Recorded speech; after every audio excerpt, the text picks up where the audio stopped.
జయ జగదంబే. చాలాసార్లు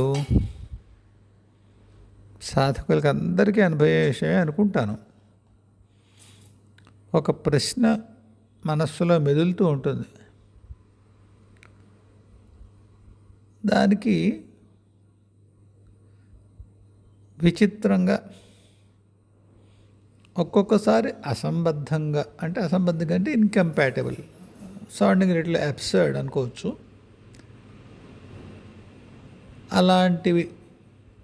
అలాంటి రీతిలో సమాధానాలు స్ఫురించవచ్చు, బయట నుంచి ఎక్కడ రానువచ్చు.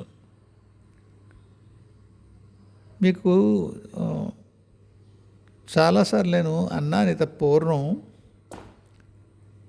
నాకు సమాధానాలు వచ్చే రీతి మాట్లాడాను నేను. అది కాక మీరెవరైనా ఒక ప్రశ్న అడిగినప్పుడు నాకు దానికి సమాధానం స్ఫురించడం కూడా కొంత ఇంట్యూషను, కొంత ఎవరో దానికి అంతగా సంబంధం లేకుండా ఉన్న వేరే ప్రసంగం మధ్యలో ఇలాంటి విషయం గురించి మాట్లాడి దాని సమాధానం చెప్పినవైన కూడా ఉన్నాయి. అయితే కొన్ని ప్రశ్నలకి అంతే ఉంటాయి, సమాధానాలు దొరకవు.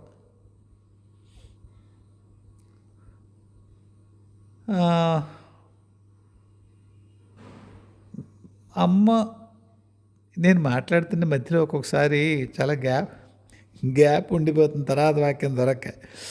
అటల్ బిహారీ వాజ్పేయి గారి ఉపన్యాసంలో అనిపిస్తే కాస్త సహనం పట్టండి. ఏదంటే ముందు ప్రిపేర్ అయి ఉండను కాబట్టి ఒక్కొక్కసారి ఆలస్యం అవుతుంది. సరే,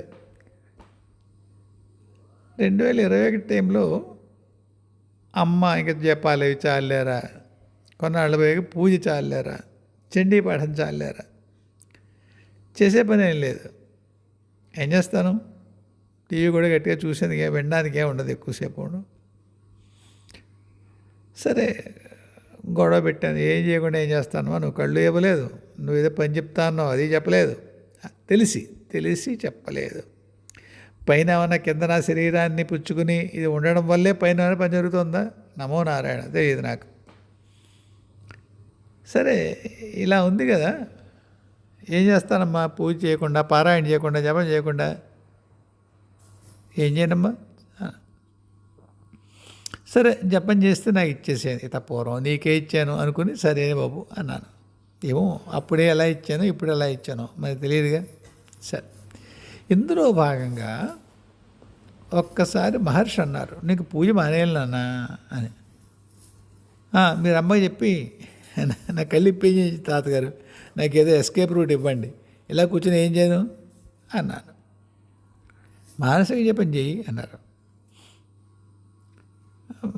బాహ్య పూజ ఆపేస్తే నాకేముంటుందండి, అదొక మంచి కాలక్షేపం అన్నాను. చేస్తే చెయ్యకపోయినా పర్వాలేదు, కాకపోతే మానసిక పూజ మాత్రం విధిగా చేయాల్సిమా అన్నారు.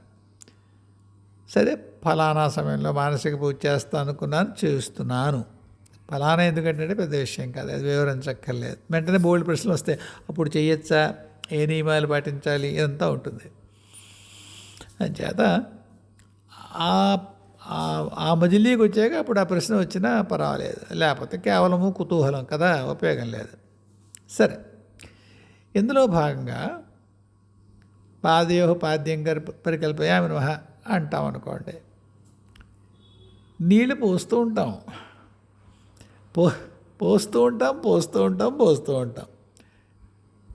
ఒత్తనివ్వదు కాళ్ళు, అంటే కాళ్ళు ఒత్తనివ్వదు అంటే కాళ్ళు ఒక ఉత్తరయం తీసుకుని ఒత్తేటువంటి భావన మీకు పొసగనివ్వదు. పోస్తూ ఉండడమే. ఇంక ఇలా కాదని చెప్పేసి ఆ సీన్ నడుస్తూ ఉంటుంది. ఆ దృశ్యం వేరే దృశ్యంలో ఉత్తరయం పాదాలు పట్టుకుని ఉత్తరయం తుడిచేస్తాం. ఎందుకు అవదలేకపోతే కాళ్ళు కడడం. ఒకసారి ఏంటంటే చాలాసార్లు సాగనిచ్చాను, ఎంతసేపు నడుస్తుందో చూద్దామని. అబ్బో, అవ్వట్లేదు అది. ఆ మేడంని అడిగాను, ఒకసారి బాలమ్మని అడగరా అని. నవ్వి చెప్తా, జరిగి కొన్ని నెలలైంది, ఏడాది అయిందో కూడా. ఆవిడ కారణాలు ఆడుకున్నాయి, చెప్పలేదు. ఇలా లాభమే తాతగారిని అడిగారు. నవ్వి ఆడుకుంటుందిలే అన్నారు. ఆడుకుంటుంది స్వామి, ఎంతసేపు కడిగించుకుంటుంది కాళ్ళు, ఏవో కారణాలు ఉన్నాయిలేనన్నా, నువ్వు కానీ అన్నారు. మరి ఇలా చేస్తున్నాను అనుకుని సర్లేండి అన్నా. కాబట్టి చెప్పొచ్చేది ఏమిటంటే, ఆ కాళ్ళు కడగడం ప్రక్రియ నడుస్తూ ఉంటుంది. ఒక్కొక్కసారి ఏం చేస్తానంటే 2 పాదాలు తీసుకుని ఒత్తేస్తాను ఉత్తరీయంతో, అక్కడ తర్వాత ఉపచారానికి వెళ్ళిపోయేందుకు అవకాశం ఉంటుంది. అయితే ఈనాటికి దానికి కారణం వాడు చెప్పలేదు. అలాగే ఈ పండుగలకి వాటికి వచ్చినప్పుడు మా గురువుగారికి గురుపత్నికి పూల దండలు వేయడం ఆచారం. ఆ ఋతువులో ఏముంటే ఆ పూలు, ఎక్కువసారి గులాబీలు ఉంటాయి, ఒక్కోసారి అవి ఏమిటి కాడమల్లిలో ఉంటాయి, లిల్లీ ఫ్లవర్స్ ఉంటాయి, అలాంటివి. అయితే ఆవిడ చర్మం ఎందుకు చాలా సున్నితంగా ఉంటుంది. ఆ మాల వేస్తే కూడా మెడ కందిపోయేలా ఉంటుంది, ఇబ్బంది పడేలా. ఎంత దైవాంశ సంభూతురాలైన మాల భరించలేనంతగా మానవ శరీరం ఉంటే పరమేశ్వరు ఎలా ఉంటుందో, ఆ పూలు ఎలా భరిస్తుందో. అన్ని దండలేస్తారు కదా, ఎక్కడ భౌతికంగా కాదు, విగ్రహాలకి వేయడం కాదు, అక్కడ మణిద్వీపం, మహాకైలాసం మీరు ఏమంటారో అది, శ్రీనగరంలో. దీనికి గ్రామదేవతల వైనాలు చెప్పాను మీకు, నేను చెప్పాను. భీమర్లో అమ్మ, మా ఊళ్ళో అమ్మలు ఆ దండలు వేయద్దని చెప్పరా, చెంకీలు గుచ్చుకుంటున్నాయని చెప్పే సందర్భాలు ఉన్నాయి. అమ్మ ఏం చేస్తుంది, అమ్మ దగ్గర పూలు ఎలాగా దాన్ని ఏమంటారు, దాన్ని ఆ దండ ఎలా కొడతారు, అంతఃసూత్రంగా ఉండేటువంటి అది ఏమిట ఆ పదార్థం, ఆవిడకి ఇబ్బంది లేకుండా చాలా కాలం నడిచింది, చాలా కాలం. ఈవేళ పొద్దున్న సమాధానం చెప్పించింది ఎవరో ఒక ఆవిడ, మరి పరివార దేవత ఏమో. అమ్మ నవ్వుతూ వింటోంది. ఆవిడ చెప్పింది, ఆ పక్కన ఆవిడ చెప్పింది ఆ సమాధానం. పువ్వులు, ఒక పువ్వులో ఒక పువ్వు గుచ్చేటువంటి అల్లిక విధానం ఉంటుంది బాబు, దారం వాడము అంది. అమ్మని అనుకున్నాను. ఇంకంతకంటే అమ్మని అంటారా పరివారదాత్మ పట్టుకుని అని అనుకోకండి, వెంటనే అలా అనిపిస్తుంది కదా. అంటాం, ఆ మాత్రం అంటాం, గబుకు వస్తూ అందరూ నిందేం లేదు మీకంటే. నేను ఎందుకు వివరణ చెప్తున్నా అంటే, వెంటనే ఆ శ్రీనగర్లో ఉండే అమ్మ లలితా పరమేశ్వర పరివార దేవతను బట్టి అమ్మని అంటావా, అమ్మనే అంటాం కదా, అమ్మని అమ్మ అలా అన్నావే అనేస్తాం కదా. వాళ్ళు తప్పు తీసేసుకోరు, మీరు కంగారు పడిపోకండి ఎవరైనా. అంటే కొందరు కంగారు పడితే సరే రైట్. ఎందుకీ ఆ తల్లి ఏం చెప్పిందంటే, పువ్వులు ఒకలా అల్లుతారట. ఎలా అల్లుతారంటే, దారం ఒక్కలు లేకుండా, ఇది సూత్రం లేకుండా మధ్యలో దండ అయిపోతుంది. నలిపోవా అమ్మ అన్నాను నేను. ఆవిడ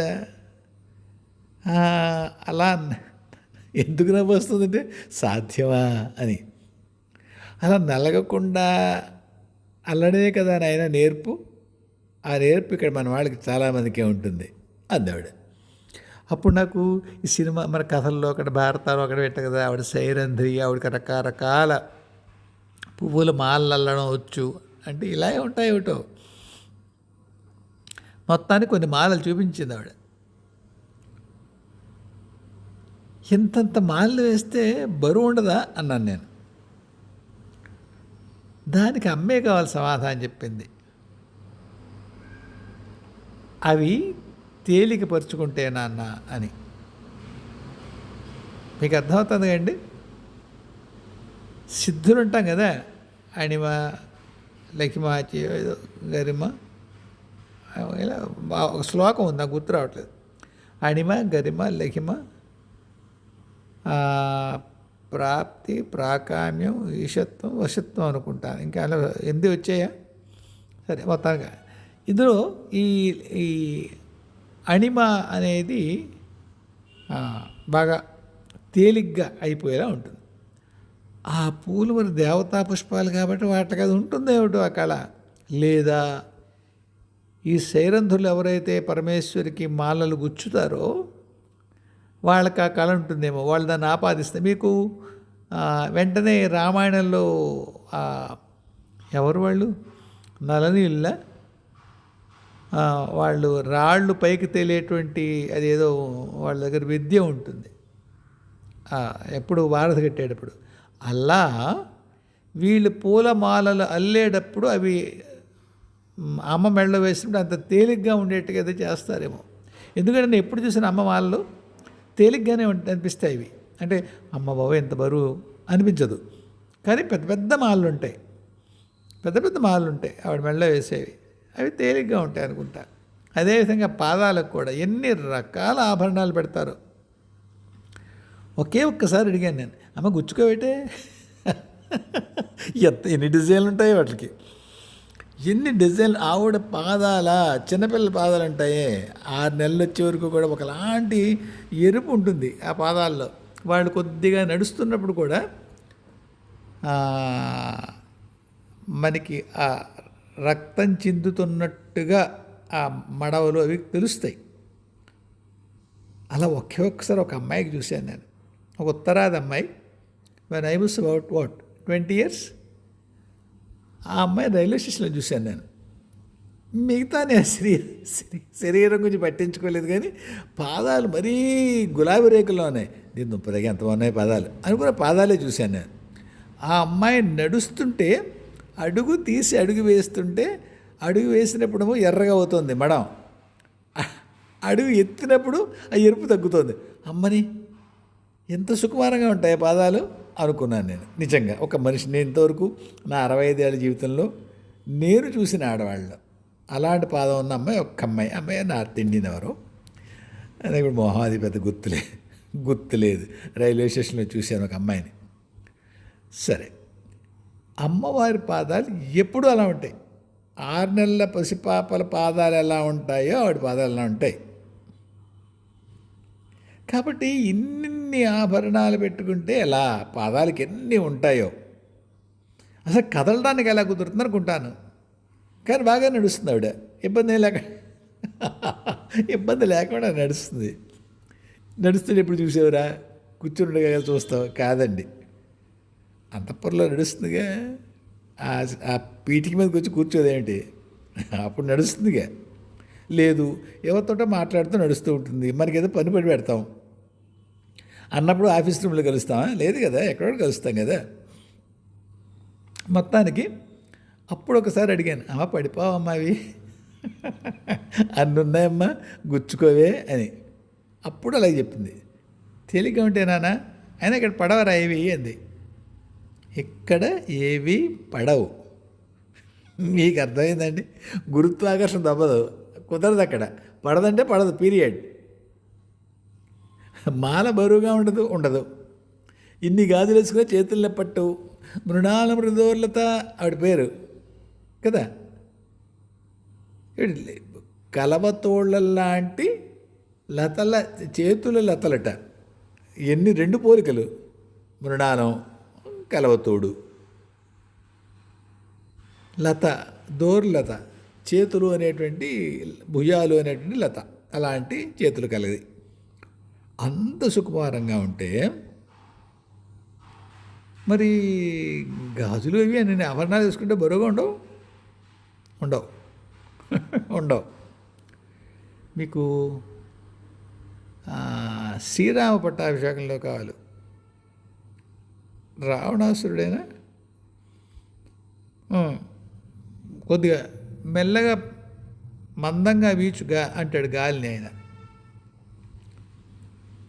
మొత్తం దిక్పాలకుల్ని అందరినీ దేవతల్ని నియంత్రించేటువంటి స్థితిలో ఉన్నవాడు రావణాసురుడు కదా. ఆయనకి ఎలా ఉంటే ఆయన భయంతో ఆయనకి అలా ఒదిగి ఉండాలి. అమ్మకి అలా ఉండదుగా. అమ్మ యందు ప్రేమతో ఆవిడకి ఎక్కడ డిస్కంఫర్ట్ అంటే అసౌకర్యం కలగకూడదని మూడొంతులు. అక్కడక్కడి ఏ ఏ భూతాలు ఉంటాయో, మనకి పంచభూతాలు ఉంటాయి, అమ్మ దగ్గర పంచభూతాలే ఉంటాయా? భూమి పాంచభౌతికం.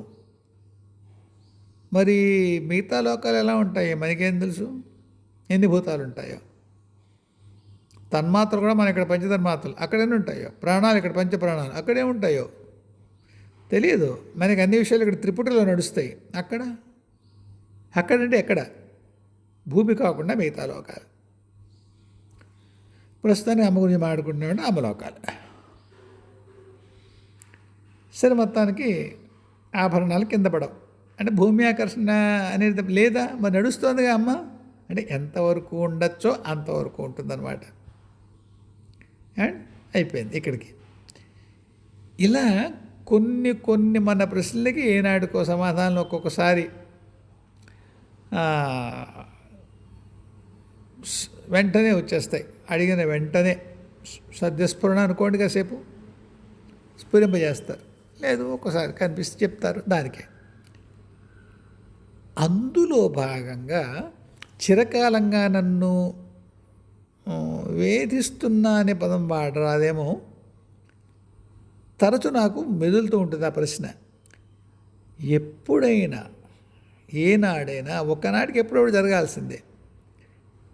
ఏకత్వ సాధన ముగిసిపోయింది అనుకుందాం మంది. ఏకమేవ అద్వితీయం బ్రహ్మ బాగానే ఫస్ట్ క్లాస్, అది వచ్చేసింది స్థితి, అద్వైత స్థితి వచ్చేసింది. అప్పుడు ఏమవుతుంది?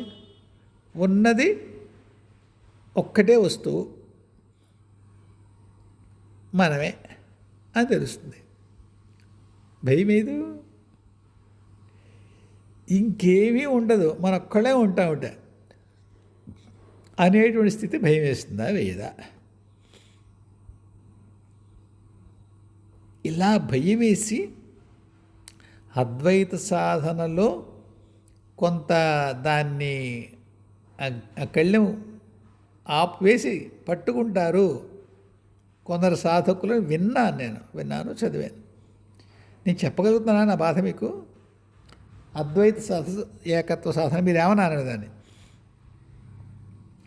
ఆత్మైక్యానుసంధానం పదాలు అన్నీ వేదాంత పదాలు. దానికి సూత్రం ఏమిటంటే ఒక్కటే వస్తువు ఉంది, అందులోంచి మిగతా అందులో అన్నీ ఉన్నాయి. బాగుంది, అది మనమే అని తెలిసింది. అప్పుడు ఎలా? భయం ఏదా? ఇంకెవ్వరూ లేరు, మన ఒక్కళ్ళే ఉన్నాం. ఏకాకిని అంటాం కదా అమ్మని, గుర్తొచ్చిందా? సహస్రం. ఏకాకిని భూమిరూప నిర్ద్వైత ద్వైతవర్జిత ద్వైతవర్జిత నిర్ద్వైత. ద్వైతం లేదు, ద్వైతం చేత వదలబడింది, అద్వైత భావం చేత వదలబడింది. ఆవిడ స్వయంగా నిర్ద్వైత, ద్వైతం లేదు, ఇంకోటి లేదు ఆవిడకి. ఏకాకిని ఉన్నది ఆవిడే. చండీ పాటల్లో అదే వస్తుంది, తరచు చెప్తూ ఉంటాను నేను. అమ్మవారు శుంభుడితో ఉండేటువంటి సంవాదంలో ఉంటుంది. అంటాడు కదా వాడు కోపం వచ్చి, ఎంతమంది కలిపి మా తమ్ముడు ఒకడిని చంపేసారా అంటాడు. అంటున్నాడు, ఏకైవాహం జగత్యత్ర ద్వితీయ కా మమాపరా పశ్యంతో దుష్టమయ్యేవ విశంతో మద్విభూతయ అని. ఒరే నాయనా, ఎవరు తిట్టిందనుకోండి, తిట్టినట్టు రాశారు, ఏం తిడుతుంది అమ్మవారు కొడుకుని? వాడే కొడుకు కాదేంటి? సుమ్ముడు అమ్మ కొడుకు ఆవిడ. ఏదో వెర్రిగా రాసుకుంటాం అంతే, వాడు దుర్మార్గుడు. అది అంటే పశ్యంతో దుష్టమయ్యేవా అంటే దుష్టుడు నిజం ఎప్పుడు? స్థితే దుష్టుడు, కొడుకు కాకపోయినాడు. కొడుకే. సరే, ఇది ఆవిడ ఏముంది అప్పుడు? ఆవిడ ఒరే నాయన, ఏకైవాహం జగత్యత్ర, ఈ జగత్తులో నేను ఒక్కత్రే ఉన్నాను. ద్వితీయ కా మమాపర, నాకంటే భిన్నంగా ఎవరున్నారు నాయన? పశ్యతో దుష్టమయ్యేవ విషంతో మద్విభూతయ, నాయందు నా విభూతులు ప్రవేశిస్తుంటే నువ్వు చూసావు. ఎవరైతే మాతృలు ఉన్నారో వాళ్ళందరినీ వచ్చేయమంది ఆవిడ. చండీ పరదేవతలో కలిసిపోయారు. కలిసిపోతున్నప్పుడు అన్నది ఆవిడ, నువ్వు ఎవరిని చూసా వాళ్ళందరూ నాలో ప్రవేశిస్తున్నారుగా, నా విభూతులు రా నాయన, ఇంకో వస్తువు లేదు ఇక్కడ. బాగుంది. ఆ స్థితి మనకు వచ్చింది. అమ్మవారైతే ఏమో ఆవిడకి అలవాటేమో తెలియదు, మన పరిస్థితి ఏమిటి అని. కొందరు ఇటువంటి ప్రశ్న వచ్చి కొందరు సాధకులు భయపడతారట. ఆ అద్వైత సిద్ధి వచ్చే ముందు ఒకానొక అకారణమైన భయం చేత చాలామంది సాధనని కొంత పలచం చేసుకుంటారు, సాధనలో ముందుకెళ్ళినవారు. ఇంకా రకరకాల భయాలు, రకరకాల అవరోధాలు, రకరకాల మరి దుష్ఫలాన్ని అనొచ్చు అనకూడదు, మొత్తానికి ఇవే ఫలితాలు జరుగుతాయట. అయితే తర్వాత భయాన్ని మెల్లిగా తీసేసి వాడిని కలిపేస్తారు ఏమిటో ఆ మార్గంలో, మెల్లిగా పర్వాలేదురా బాబు అని. అయితే నాకు ఆ అద్వైత స్థితి వస్తే బాగుండు అని ఉంటుంది. వాళ్ళు ఎవరో చాలామంది భయపడ్డారంటారు. ఈ స్థితిలో సాధనలో ఒకానొక స్థితికి వచ్చిన తర్వాత ఇలాంటి భయం కలుగుతుందంటారు. మనకి ఎలా ఉంటుందో అనుకుంటూ ఉండేవాడు. ఈవేళ ఈ శ్రీచక్రానికి అభిషేకం చేస్తూ ఏదో మాటలు వచ్చి మా ఆవిడతో మధ్యలో మాట్లాడుతూ అంటే మంత్రం చదవరా అండి అభిషేకం చేసేటప్పుడు? చదువుతామండి. అభిషేకం అయిపోయిన తర్వాత ఒత్తుతాం కదా, ఒత్తి ఆవిడ చేతిలో పెడుతుంటాను శ్రీచక్రం, మిగతా విగ్రహాలు. ఆవిడ గంధమును కుంకుమ పెడుతుంది. ఇలాంటప్పుడు ఏమైనా ఆ మాట ఈ మాట వస్తుంది. అన్నీ మేము ఇప్పుడు కేవలం అద్వైతము, వేదాంతము అలా ఏం ఉండదు. మామూలుగా వంకాయ కూర గురించి కూడా మాట్లాడుకుంటాం, అలా ఏం లేదండి. ఏమండి గాలిలో ఒక 2 అంగుళాలు పైకి నేలలోంచి లేచి మాట్లాడి అలా అంత సన్నివేశం ఏం లేదు, మామూలుగానే ఉంటాం. అయితే ఈవేళ ఇలా అన్నారు. ఇలా భయం వేస్తుందంటే చివరికి వచ్చేసరికి నిజంగానే అద్వైత స్థితి వస్తే భయం ఏదు ఎలా ఉంటుందంట అన్నాను. మిగతా వాళ్ళు చెప్తూ ఉంటానుకో, అహం బ్రహ్మాస్మి అంటే నువ్వొక్కడే బ్రహ్మను కాదులేవా సుబ్బారావు, మరి అది మహాచైతన్యం, అందులో నువ్వు కూడా ఒక అంశం ఏం తెలుస్తుందంతే, కాబట్టి పెద్ద విషయం ఏం కాదు, నువ్వొక్కడవే తోపు, మిగతా వాళ్ళందరూ లేరు, ఇలా ఉండదురా అని చెప్తూ ఉంటానే ఎవరిని అడిగితే. కానీ నిజంగానే అద్వైత స్థితి వస్తే ఎలా ఉంటుందంట, భయం వేస్తుందంటవే అన్నాను. చాలా మ్యాటర్ ఆఫ్ ఫ్యాక్ట్లీ టోన్ అంటారు ఇంగ్లీష్లో, అంటే ఎలా చెప్పాలి తెలుగులో, చాలా యథాలాపంగా, ఎస్ దట్స్ ద వర్డ్, యథాలాపంగా అన్నట్టుగా ఒక మాట ఉంది ఆవిడ.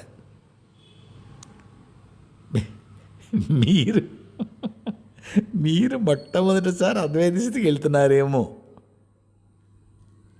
ఆ స్థితికి అప్పటికే అదే స్థితిలో ఉన్నటువంటి పరమేశ్వరు ఉందా?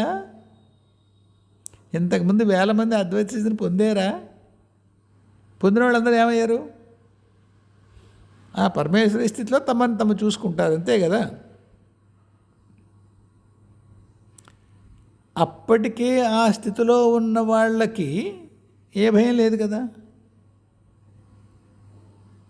కాబట్టి మీరు ఆ స్థితిలోకి వెళ్ళినప్పుడు మీరు విడిగా ఉండరుగా.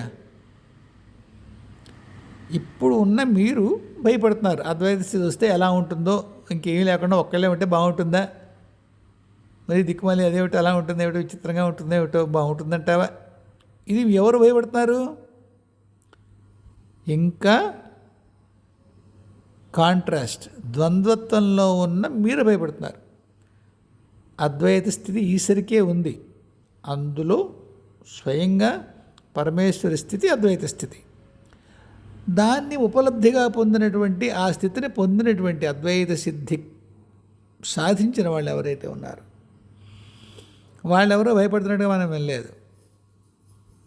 అదీ కాక అక్కడికి వెళ్ళిన తర్వాత అద్వైతమే సిద్ధించిన తర్వాత మీరు విడిగా ఎక్కడ ఉంటారు? మీ భయం ఎక్కడ విడిగా ఉంటుంది? కేవలము ఆనందమయంగా ఉండేటువంటి ఆ స్థితిలో భయం అనేది లేదు. ఎప్పుడైతే ఆ స్థితిలో మీరు స్థితమై ఉన్నారో మీకు లేదు ఆ భయం. ఇప్పుడు దాని గురించి ఎందుకు అనుకోవడం?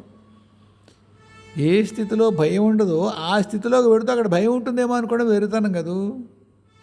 అమ్మని బాగానే ఉంది, అలా చెప్పేవే, నాకేం తెలుసు సార్ అనాలనిపించింది అన్నాను, అనాలని అనిపించింది అన్నాను.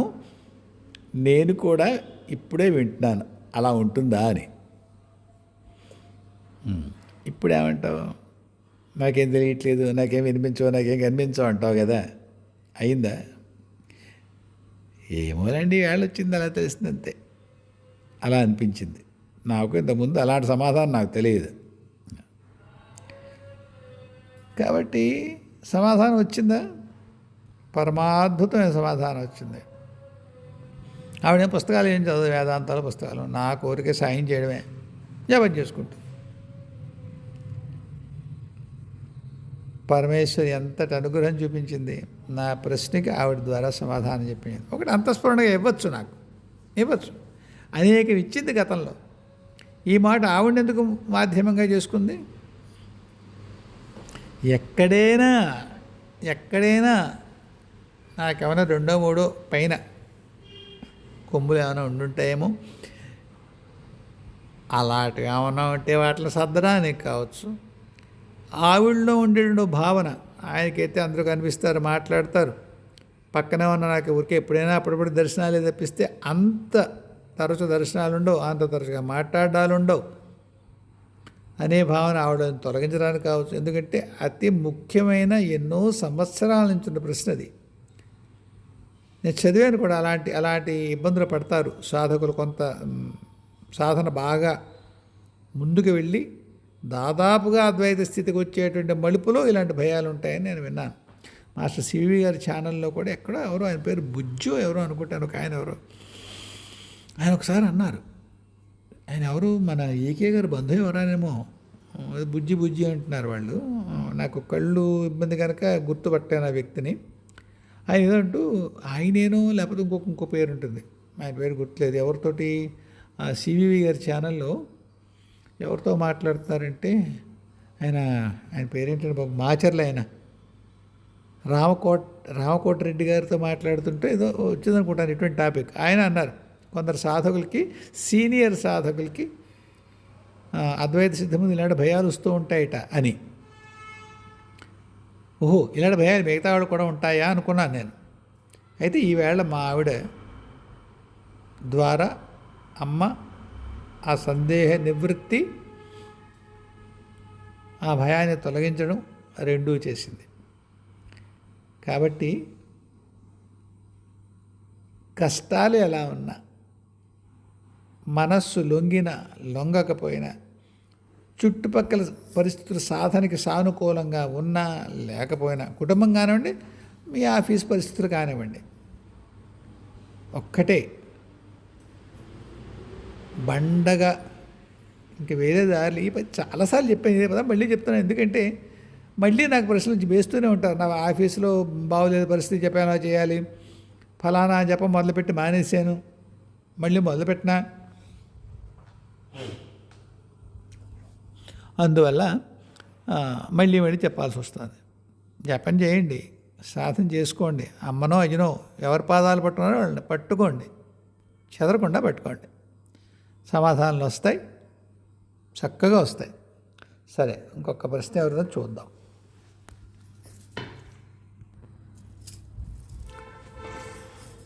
ఇంద్రియ నిగ్రహం సాధనలో చాలా ముఖ్యమైనది కదా. ఎలా సాధించాలి దాన్ని? వాటిని అణగతొక్కాలా, బతిమాలాలా? ఒకవేళ వాటిని దమింపజేసాం, అణగదొక్కాం, తర్వాత మళ్ళీ జన్మల్లో అవి విజృంభిస్తాయా? ఎలా చేయాలి? దగ్గరగా ఇలాంటి ప్రశ్న, అంటే అసలు పదాలు ఇవి కావు. మధుసూదన్ ఒక ప్రశ్న వేశారు, సాధనలో అభిలాష, ఆతృత వీటిని ఎలా డీల్ చేయాలి? అంటే మీకు సాధన చేయాలంటే తీవ్రమైనటువంటి అభిలాష, కోరిక, తపన ఉన్నది. సాధన త్వరగా పూర్తి చేసి గమ్యాన్ని చేరాలని ఆతృత ఉన్నది. రెండింటికి మధ్యలో బ్యాలెన్స్ చేయడం ఎలా? ఇక్కడ ఇంద్రియ నిగ్రహానికి యుగంధర్ గారు వేసిన ప్రశ్న దగ్గరగా అలా ఉంటుంది. ఇంద్రియ నిగ్రహం సాధించడం ఎలా, అందులో ఇంద్రియ దమనం ద్వారా అది సాధిస్తే తర్వాత ఇబ్బందులు వస్తాయంటే సాధన ఇంద్రియ నిగ్రహం, అభిలాష, ఆతృత దాన్ని దమింపజేయడం.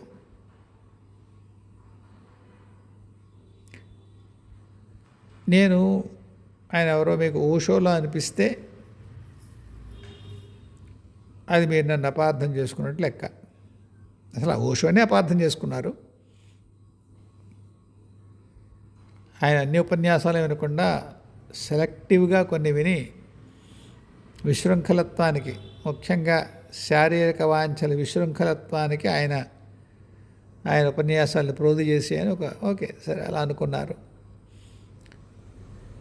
ఇప్పుడు నేను చెప్పేది మీరు అలా తీసుకుంటే అది తప్పు అవుతుంది. నేను ఎక్కడ ఇత పూర్వం కానీ ఇప్పుడు కానీ ఇక పైన కానీ ఇంద్రియలోలత్వాన్ని నేను సమర్థించను. మీకు ఇంద్రియ నిగ్రహం పాటించే ప్రయత్నం చేయాలి. ఎప్పుడు మరి మరి మరి మరి నేను చెప్పే ఒకటే మాట, నా అనుభవంలో నేను తెలుసుకున్నది. ధర్మశాస్త్రాలు ఏమున్నాయి, ధర్మ గ్రంథాలు ఏమున్నాయి, మహాత్ములు ఏమన్నారు, వాళ్ళందరికీ నమస్కారం. వాళ్ళు చెప్పింది ఏది నేను ఖండించను, కానీ నా అనుభవం చెప్పనే చెప్తాను. మొట్టమొదటి సూత్రం ఆధ్యాత్మిక సాధనలో ఈ ఒక్క జన్మే కాదు మన సాధన చేసే జన్మ. ఇతపూర్వం అనేక జన్మల సాధన కొనసాగుతుండే అవకాశం పుష్కలంగా ఉంది. మనకు తెలియదు. మహాత్ములు, గురువులు, అదేంటి విడివిడి చెప్తున్నావు? అవును, గురువులు మహాత్ములు కావచ్చు. మహాత్ముడే ప్రతివాడు గురువు కానక్కర్లేదు. చెప్పగలిగానండి? గురువులు మహాత్ములే.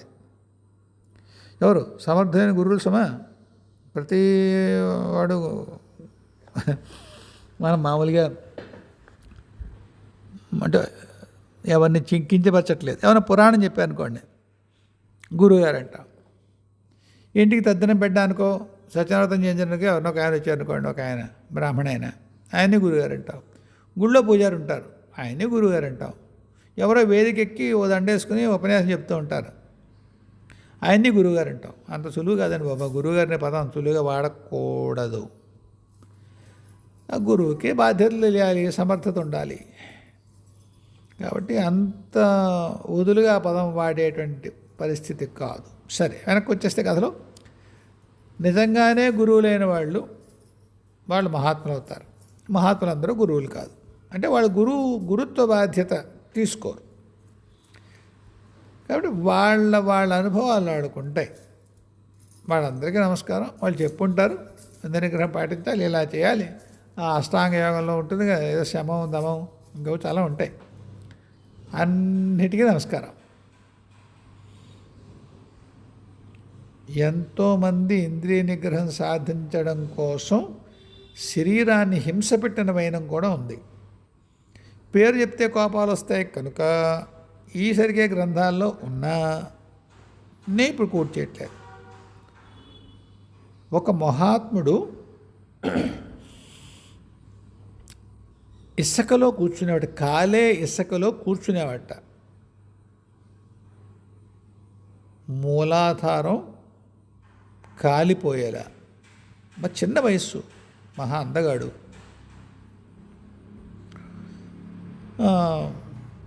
సంఘంలో విస్తృతంగా తిరిగినవాడు. ఎప్పుడైనా ఒక దురదృష్టం ఎక్కడొస్తుందంటే, భారతదేశంలో ఉందో మొత్తం అంతా ప్రపంచం అంతా ఉందో శివుడు ఉంటాడు. పార్వతీదేవి ఒక్కతే కాదు, బోల్డ్ మంది సాధకురాలు ఆయన ప్రేమించి పెళ్లి చేసుకుందాం అనుకుంటారు. మళ్ళీ ఉంది రామచంద్రమూర్తిని పెళ్లి చేసుకుందాం అనుకుంది. ఆవిడెవరో ఇంకొక ఆవిడెవరో ఉంది. ఆంజనేయ స్వామి కథలో చెప్తారు కదా, ఆయన ఒక పురుగుగా మారి తల్పాన్ని విరగొట్టాడని. రామచంద్రుడితో ఏకశయ్య భాగం అడిగింది ఆవిడ. చెప్పి చూశాడు స్వామి. అయ్యో బాబు ఇలా కాదే బాబు, నెక్స్ట్ జన్మ చూద్దామని. లేదు, సరే ఆ చెయ్యి మీద కూర్చుంటే చెయ్యి విరిగిపోయింది కాబట్టి ఏదో అమంగళం అన్నాడని చెప్పి స్వామి చెప్పాడంటారు. ఓ పక్కన ఏకపత్ని ఎవరితోండే తల్లి అంటుంటే కూడా బాగుంది, వీళ్ళని పెళ్లి చేసుకుందాం అనుకుంటారు. గురువుల్ని ఎంతమంది శిష్యురాళ్ళు అభిమానం కాస్త ఒక గీత దాటేసి ప్రేమలో పడిపోతారు. లెక్చరర్ని ఇష్టపడే ఆడ విద్యార్థులను ఎంతమంది ఉంటారు? కొల్లలు. అదే ఒక మగాడు ఎప్పుడైనా గురువుగా ఉండేటువంటి ఒక ఆడావిడిని ఎప్పుడైనా ప్రేమించడం మీరు వినుంటారా? వినుండరు. నేను వినలేదు. మరి ఎవరి చరిత్రలో ఉన్నాయో అలాంటి కేసులు నాకు తెలియవు.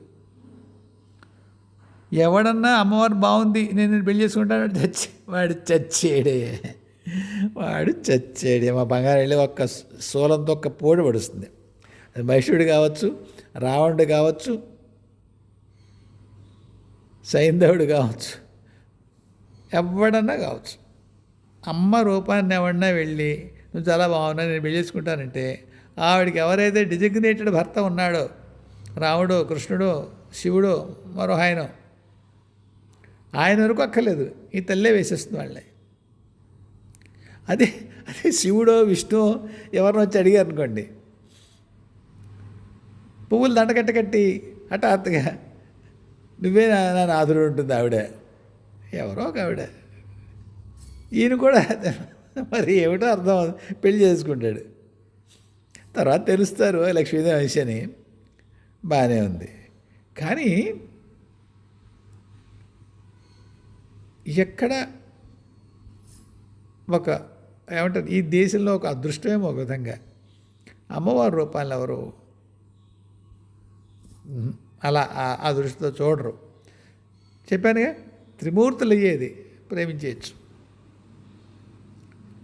కాకపోతే ఇక్కడికి వచ్చేసరికి ఇంద్రియ నిగ్రహం అంత ఆ అమ్మ రూపంలో ఒకవేళ ఎప్పుడైనా మీ పరీక్షలో కూడా చూడండి, శివుడు కనిపించి ఈ అమ్మాయి పెళ్లి చేసుకుంటా అందనుకోండి, కనిపిస్తే అలా కాదులే ఇంకో జన్మెత్తు ఇన్ని సాధనలు చేయి అంటాడు. అదే అమ్మవారు అలా కనిపించి వీడు కాస్త నోరు జారే అనుకోండి, అది పరీక్ష కూర్చుంటుంది.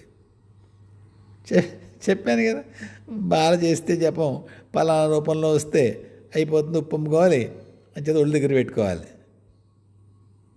అమ్మవారు చెప్పేవారు ఆడవాడు చేస్తుంటే ఆ భయం చెప్తారా, ఏమేమో నీకు చాలా అందంగా కనిపిస్తాడైనా గబుక్కుని ఏమండి స్వామి అన్నామంటే కొమ్ములిపోతుంది, మొత్తం నీ సాధన పతనం అయిపోతుంది చెప్తారా ఎవరిని అమ్మాయికి? చెప్పారు. ఈ దేశంలో అదొక అలా ఉందనుకుంటాను మన మానసిక స్థితి, మనం అలా నమ్ముతాం. సరే, ఇంద్రియ నిగ్రహంకి వచ్చేసరికి ఈ మహానుభావుడు ఎవరైతే యోగి చెప్తున్నానో తీవ్రమైన అనారోగ్యం పాలయ్యి దానివల్ల కూడా ఆయన మరణం త్వరగా సంభవించిందని అంటారు. దీనికి ఎటువంటి మెడికల్ రికార్డ్ లేదు నా దగ్గర, ఎవరో అనుకుంటుంటే విన్నాను. మళ్ళీ కథగా అనుకుందాం. ఇంద్రియ నిగ్రహం ఉండే తీరాలి, లేదు ఏం చేయాలి? ఇంద్రియ నిగ్రహం కోసం సహస్రధ ప్రయత్నం చెయ్యండి, కానీ దాని మీద దృష్టి పెట్టి తపస్సుని వదిలేయకండి. నా సలహా, కేవలము నా సలహా, ఎటువంటి శాస్త్రము దీనికి ఆధారం కాదు. జపం చేయాలి, ఇంద్ర నిగ్రహం లేదు, ఎలాగోలో ఆపుకోండి. దాన్ని దమించడం అంటే దానికి శరీరాన్ని హింస పెట్టేయకండి. అలా అని చెప్పేసి జేబులో కాంట్రసెప్టివ్స్ వేసుకుని విశృంఖలంగా తిరుగుతూ కుదిరినప్పుడు జపం చేసి దెబ్బదండలాగా అవదు. మీ ప్రయత్నం 100% ఉండాలి, చాలా నేను ఎపిసోడ్స్లో ఈ మాట చెప్పాను. మీ ప్రయత్నం చూడబడుతుంది. మీకు మీ జీవలక్షణాన్ని బట్టి ఏది 100%, మీ సాధనని చూసేటువంటి వ్యవస్థలో ఎవరైతే ఉంటారో మహాత్ములు వాళ్ళు నిర్ణయిస్తారు. వాళ్ళు తప్పు నిర్ణయిస్తేనండి, తప్పు నిర్ణయించరు. ఎక్స్ అనుకొనుము అని చెప్పి లెక్కలో చెప్తే చిన్నప్పుడు ఎక్స్ అనుకుంటేనే ఎదురుకి వెళ్తుంది లెక్క. ఎక్స్ అనుకోకపోతే ఏమవుతుందంటే లెక్క రాదు. సాధనా వ్యవస్థ ఉంటుంది, నమ్మండి.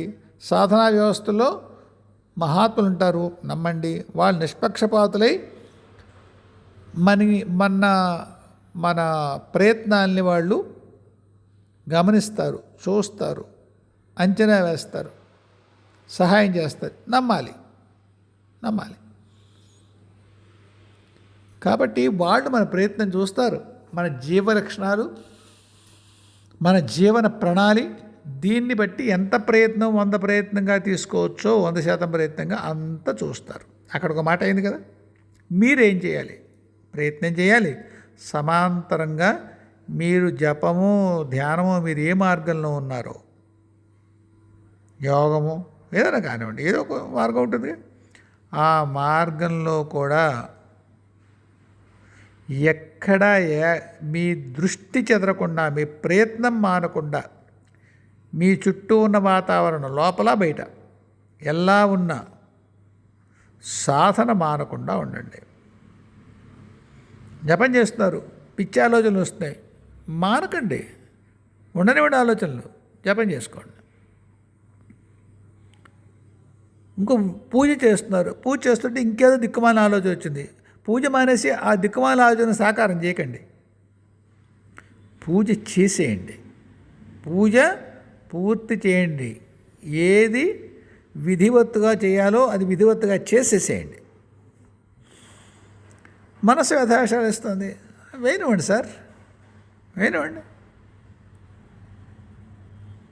ఇంద్రియ నిగ్రహం వల్ల పోతుంది కదా, ఈ సాధన పోతుంది కూడా. విశ్వామిత్రుడు బాలేదు, మరిగిపోతుంది. మొట్టమొదటి వాక్యం ఈ విషయం గురించి చెప్తూ, ఒక జన్మలో సాధన మనం మొదలుపెట్టామనేటువంటి భ్రమలో ఉండకండి. ఇత పూర్వం కూడా జరిగింది, ఇప్పుడు జరుగుతుంది. దైవాద్వా ఈ జన్మలో సాధన పూర్తి అవుతుంది, వచ్చే జన్మలో అవుతుంది. మీరు దాని యందు ఉండండి, మీరు దాని యందే ఉండండి. ఇంద్రియ గ్రహం ఉందో లేదో కథ తర్వాత. సలహా ఇస్తారు దేవతలు, మహాత్ములు దర్శనాలు ఇస్తారు, చెప్తారు. మీకు అనేక మార్గాలు చెప్పబడతాయి. మీరు మీ సాధన చేసుకుంటూ ఆ సూచనల్ని పాటించండి. శాస్త్రవేత్తగా ఏమైనా చెప్పారు, చెయ్యండి. కానీ ఇంద్రియ నిగ్రహమే ప్రధానంగా పెట్టుకుని దాన్ని దమించడే ప్రధానంగా పెట్టుకుని మిగతా సాధన అటకెక్కించేస్తే ఉపయోగం ఉండదు. యుగంధర్ ఏమడుతున్నారు, వచ్చేజంలో మళ్ళీ ఇప్పుడు కనుక బలవంతంగా ఇంద్రియాలను అణిచిపెడితే వచ్చేజంలో విజృంభిస్తాయా? తప్పకుండా అవుతుంది. మీకు చాలాసార్లు చెప్పాను, యూనిట్స్ ఆఫ్ మెజర్మెంట్, కొలమానం ఎలా ఉంటుందో నాకు తెలియదు. కానీ దైవం నుంచి విడిపడినటువంటి అంశ ఆత్మగా, జీవాత్మగా, మీరు ఏమైనా పేరెట్టండి, కిందకు వచ్చి సంసారంలోకి వచ్చి అనుభవాలు పొంది వెనక్కి వెళ్ళేటప్పుడు ఎలా నిర్ణయిస్తారో చెప్పాను మీకు. నేను ఎన్ని పుణ్యకర్మలు, ఎన్ని పాపాలు, ఎన్ని కష్టాలు, ఎన్ని సుఖాలు, ఎన్ని వ్యధవ పనులు, ఎన్ని మంచి పనులు, ఇవన్నిటికీ లెక్కలుంటే ఒక్కొక్క అంశకి ఒక రెండుకో ఒకలా ఉండకపోవచ్చు, ఏ రెండో అంశాలకి ఒకలా ఉండకపోవచ్చు, కానీ ఉంటాయి, అన్నిటికీ ఉంటాయి. ఆ గుణింతాన్ని పట్టే హఠాత్తుగా నిన్నటి వరకు వ్యధవగా ఉన్నవాడు ఈవేళ మారిపోయి జపమాల పట్టుకొని సాధన చేసేస్తూ ఉంటాడు. చిన్నది ఏదో వస్తుంది, చిన్న సంఘటన జరుగుతుంది, మార్పు వచ్చేస్తుంది.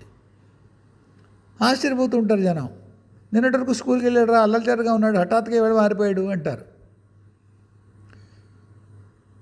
మా జిల్లాలో ముమ్మిడివరం ఊరు ఉంది, గోదావరి జిల్లాలో.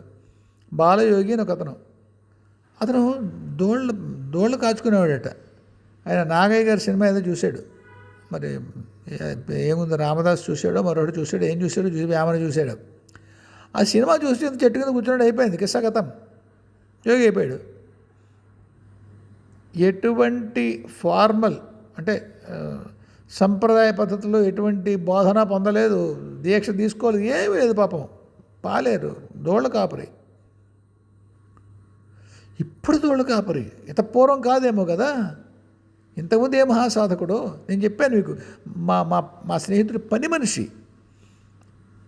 నాకు కనిపించింది. అయ్యా బాబు 75 ఏళ్ళు 80 ఏళ్ళు ఉంటే ఆవిడకి చనిపోయింది ఏమిటి అనుకున్నా. తాతగారిని అడిగాను, లేదనైనా ఒకానొక పని కార్యంగా పని మనిషిగా పుట్టింది కానీ పెద్ద సాధకురాలే, ఆ అడ్డంకి తీరిపోయింది అని చెప్పారు.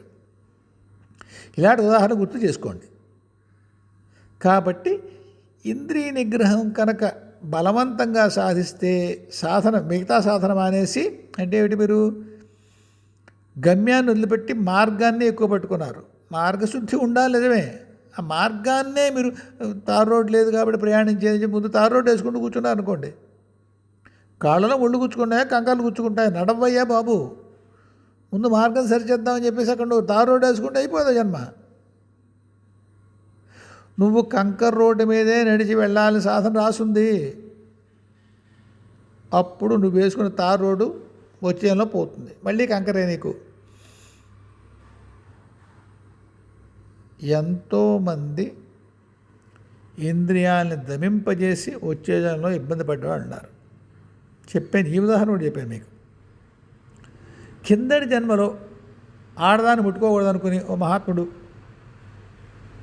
ముట్టుకోకుండా బతికాడు, ఏవేవో అనుభవాలు పొందాడు, పెద్దవాడు అయ్యాడు, నిజమే.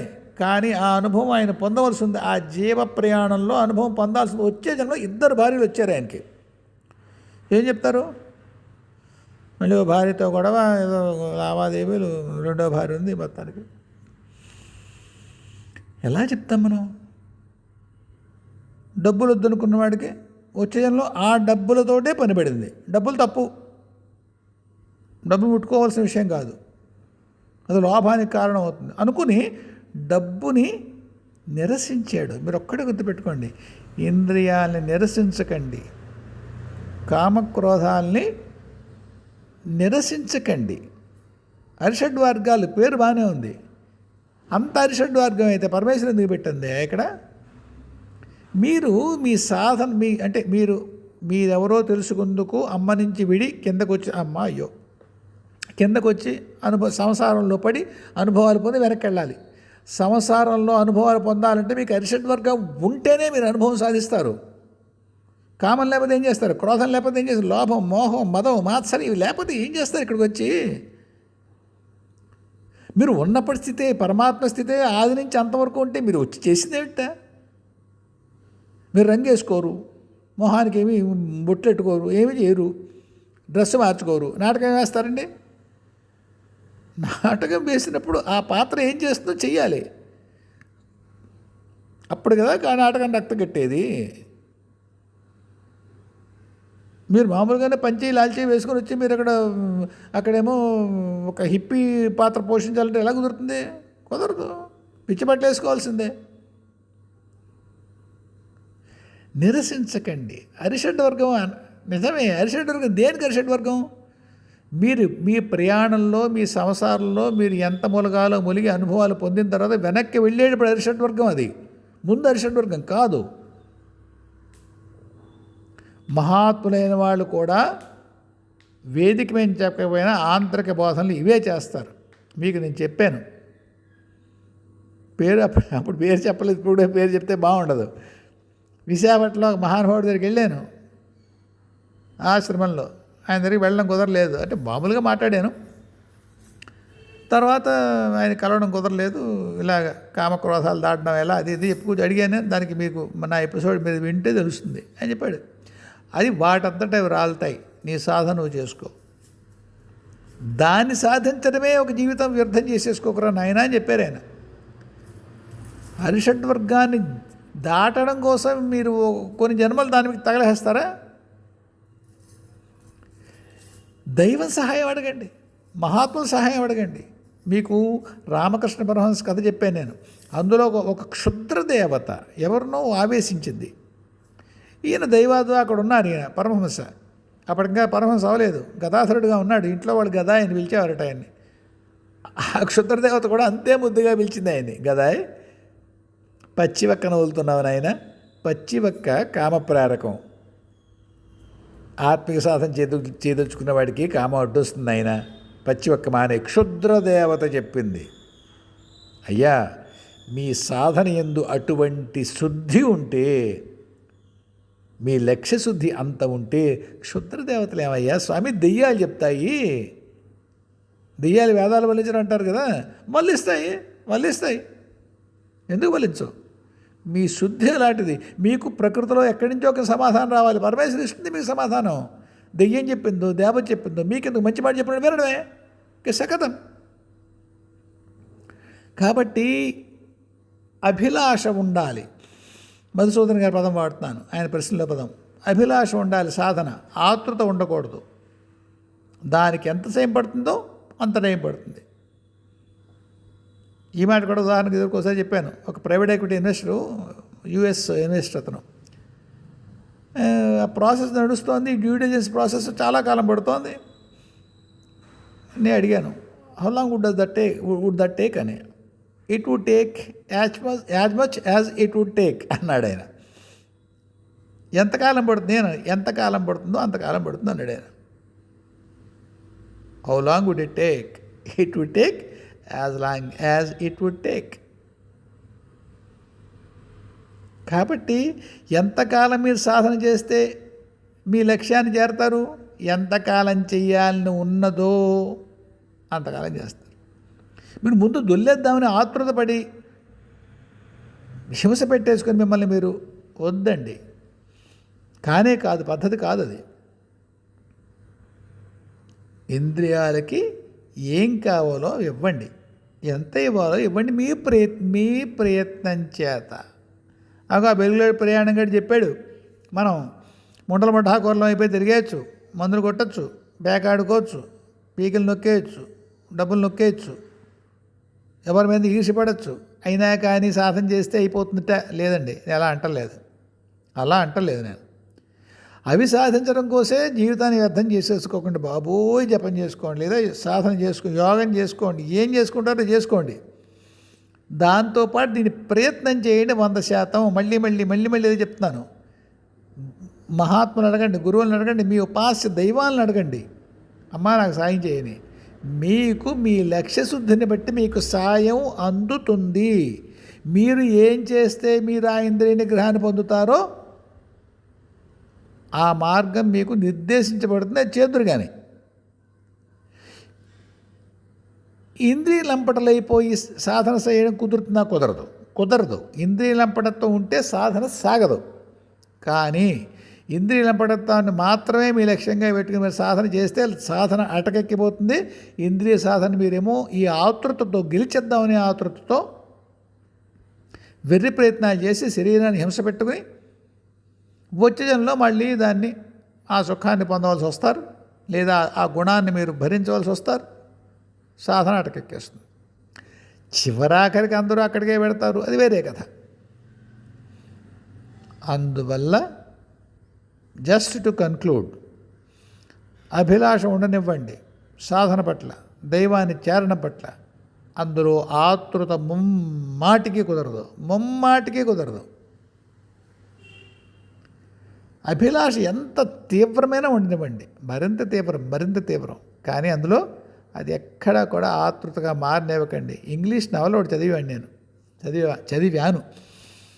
అది ఎవరిది నవల? అలిస్టర్ మ్యాక్లెన్ అని, బ్రిటిష్, అదేమో తెలియదు. చాలా బాగుంటాయి నవలు. చాలా ఇంగ్లీష్ సినిమాలు, Guns of Navarone, Where Eagles Dare, అలా చాలా ఉన్నాయి అతని పుస్తకాలు. సినిమాలు తీశారు ఇంగ్లీష్లో. అందులో బ్రేక్ హార్ట్ పాస్ అని ఒక నవల, అది కూడా ఇంగ్లీష్లో సినిమా వచ్చింది. అలిస్టర్ మ్యాక్లెన్ నవల అది. అందులో ఒక సూక్తి చెప్తాడు. మరి మిగతా చోట ఇంగ్లీష్ ఎక్కడ సామెత ఉందేమో నేను వినలేదు, అందులో విన్నాను, నేను చదివాను. Speed is vital, haste is fatal. వేగము అత్యావశ్యకం, తొందర మరణహేతువు. అభిలాష తీవ్రంగా ఉండాలి, ఆతృత సాధనని ఇబ్బంది పెడుతుంది. Speed is vital, haste is fatal. అది ఇంద్రియ నిగ్రహానికి కూడా వర్తిస్తుంది. ఇంద్రియలంపటలు కారాదు, సాధనని ఇబ్బంది పెడుతుంది. కానీ ఇంద్రియలంపటత్వాన్ని అధిగమించడమే లక్ష్యంగా పెట్టుకుని చేస్తే మరి సాధన అటకెక్కేస్తుంది. జాగ్రత్త. అది సమాంతరంగా సాధన చేసుకుంటూనే ఇంద్రియాల్ని వాటిని మీకు మీ సాధనకి ఇబ్బంది పెట్టకుండా చూసుకోండి. సాధ్యమే. దైవం మీకు అనుకూలిస్తాడు. మళ్ళీ చెప్తున్నాను, రిపీట్ చేస్తున్నాను, నాకు తెలుసు, కానీ అది దిగాలని చెప్తున్నాను. లక్ష్యశుద్ధి ఉంచుకోండి. ఏదో ఒక మార్గంలో మీకు మీ ఉపాస్య దైవం సాయం చేసి మీకు అది మార్గం చూపిస్తుంది. బెంగపడకండి. నమ్మి చెడినవాడు లేడు. సాధన చేసుకోండి, సాధిస్తారు పరమేశ్వర కృప వల్ల. హాయిగా ఉండండి. జయ గురుదేవ్, జయ జగదంబే, స్వస్తి.